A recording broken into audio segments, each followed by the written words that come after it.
Olá, tudo bem? Meu nome é Rafael, esse é o canal Didaticamente, e estamos aqui para mais uma resolução a respeito das propriedades de relação.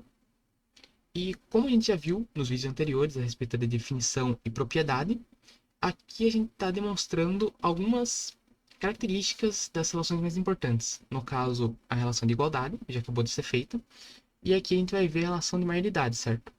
Então, a gente vai definir que a relação maior, certo?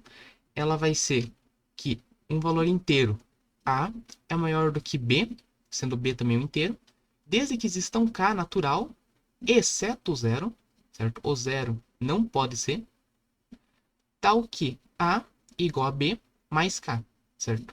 Ou seja, para que o B alcance o A, eu tenho que somar um valor K. E esse valor K vai ser natural, ou seja, positivo, e não vai ser o zero, certo? Então vamos analisar algumas propriedades dessa relação de maior. Primeiramente, a gente já consegue ver logo de cara que ela não pode ser reflexiva. Por causa do quê? Para que ela fosse reflexiva, eu teria que, deixa eu mudar aqui a cor, eu teria que A maior do que A, C e somente C, certo? Isso aqui, no caso da definição, A igual a A mais K, sendo que K pertence aos naturais, exceto o zero. Só que pense comigo, a gente já não viu lá no início do canal que no axioma da matemática a única maneira de um número ser igual a ele mesmo é se eu somar o zero? Então, por causa disso, a gente tem certeza absoluta, certo? Em questão da definição de conjuntos, que esse K só pode assumir o valor zero. Só que o valor zero ele está excluído. Então, necessariamente, o A não pode ser maior do que o A. Por causa que eles são o mesmo elemento, certo? Então, por causa disso, ela não é reflexiva, certo? Agora, a gente vai ter que verificar se ela é arreflexiva, por causa que ela pode ser ainda arreflexiva.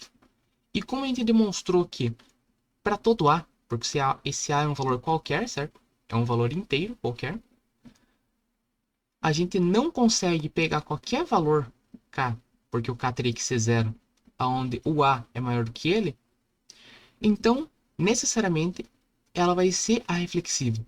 Porque para todo o A, A, esse par ordenado, não pertence à relação, certo? Que seria a relação de maior. No caso aqui seria o conjunto, certo? E a relação, que é o símbolo, né, seria maior.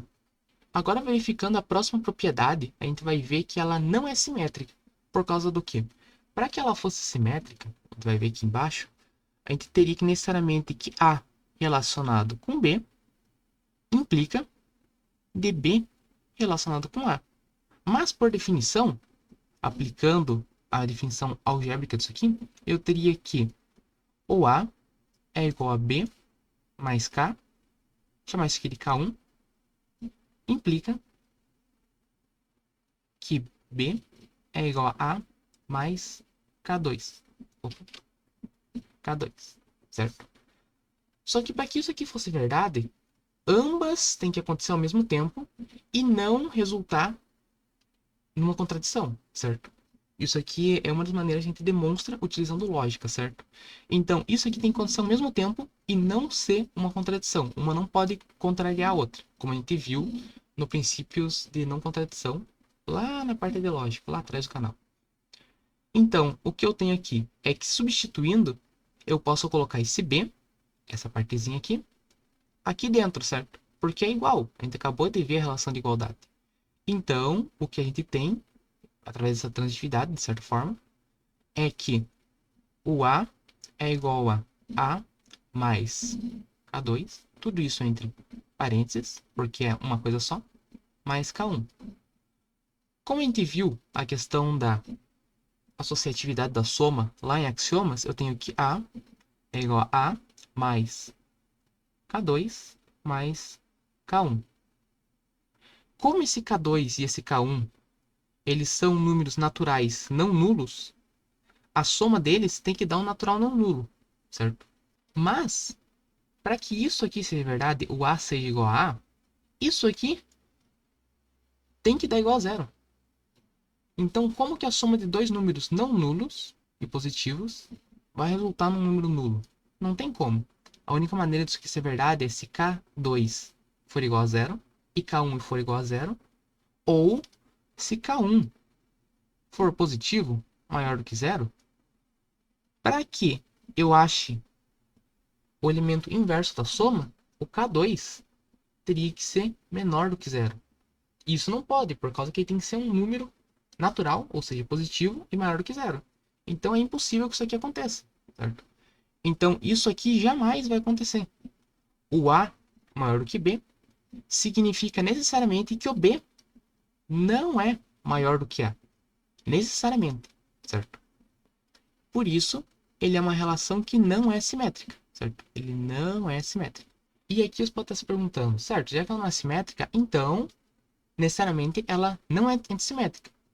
Porém, tem um pequeno detalhe que a gente tem que parar para pensar sobre a questão de o que é essa regra, como eu tinha abordado lá na questão de propriedades. Aqui você vai entender o porquê eu frisei tanto e aquilo ali era tão importante. O que eu tenho aqui? Caso A maior do que B e B maior do que A, necessariamente A é igual a B. Certo? Então, se isso aqui acontecer, isso aqui vai acontecer, certo? Só que, para que eu consiga dizer que essa relação é falsa e que ela não é antissimétrica, isso aqui tem que ser válido, ou seja, tem que ter uma ocorrência disso aqui, e isso aqui tem que ser falso, certo? Só que tem um problema.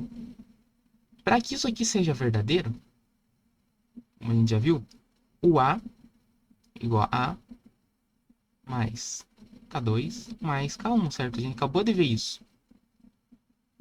Só que isso aqui nunca vai acontecer os dois ao mesmo tempo, certo?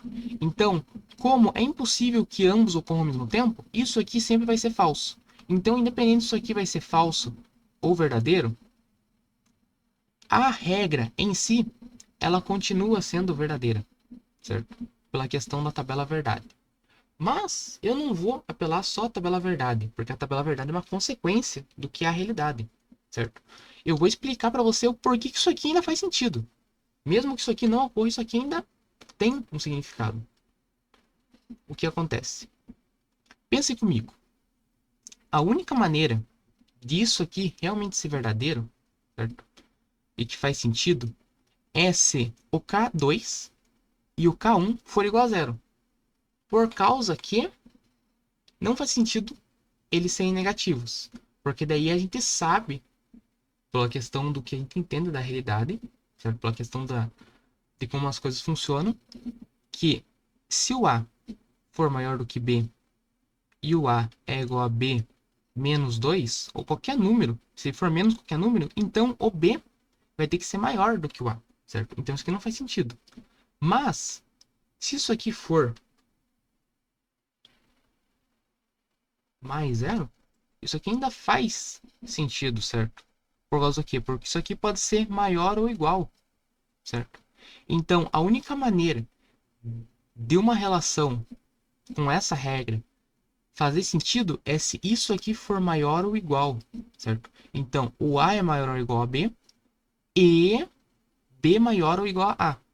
A única maneira disso aqui acontecer simultaneamente e essa regra ainda fazer algum sentido é se eu puder utilizar o K pertencente aos naturais, incluindo o zero, certo? Então essa regra ainda faz sentido, ela demonstra uma consequência da realidade. Ou seja, a única maneira disso aqui ser válido é se ele admitir a igualdade, ou seja, se o A for de fato igual ao B. Fora isso, não tem como isso aqui ser válido, certo? Porque se ele fosse maior ou menor, daí não faria o menor sentido, certo? Isso aqui ainda não valeria. Então, por causa disso, ela é uma relação antissimétrica. Não por causa que acontece A maior do que B e B maior do que A e o A igual ao B, mas pelo fato disso aqui não acontecer, ou seja, uma não ocorrência, certo? E isso aqui pode ocorrer ou não ocorrer. No caso, não ocorre, certo? Nunca vai ocorrer, mas a regra em si continua válida. Então, mesmo que isso aqui pareça uma coisa sem sentido, ainda assim transmite uma mensagem por trás, certo? Então, não é só uma questão de, eu montei uma tabela e pelo que eu fiz aquela tabelinha bonitinha, agora isso aqui é válido. Não, isso aqui realmente passa uma informação da realidade. Apesar de ele parecer que não, né? E aqui, por último, a relação de maior é uma relação transitiva, por causa do quê? O A maior que B e B maior que C implica que A maior que C, certo? Por causa do quê? A é igual a B mais K1, ao mesmo tempo que B é igual a C mais K2. Só que substituindo como a gente fez isso aqui, tem que acontecer ao mesmo tempo, no caso isso aqui é o E, né? É o acentinho que a gente tinha visto lá. O A é igual a C mais K2 mais K1. Fazendo a troca do parênteses por causa que a soma ela é associativa, certo? A gente tem que A é igual a C mais K2 mais K1. Ou seja, se isso aqui, esses dois números são naturais não nulos, a soma deles vai dar um número que é um natural não nulo. Logo, A é maior do que C, certo? Então é isso. Qualquer dúvida deixe aqui nos comentários. Compartilhe, dá o joinha. Qualquer dúvida, pode mandar aqui que eu respondo assim que possível. Um forte abraço a todo mundo e tchau, tchau.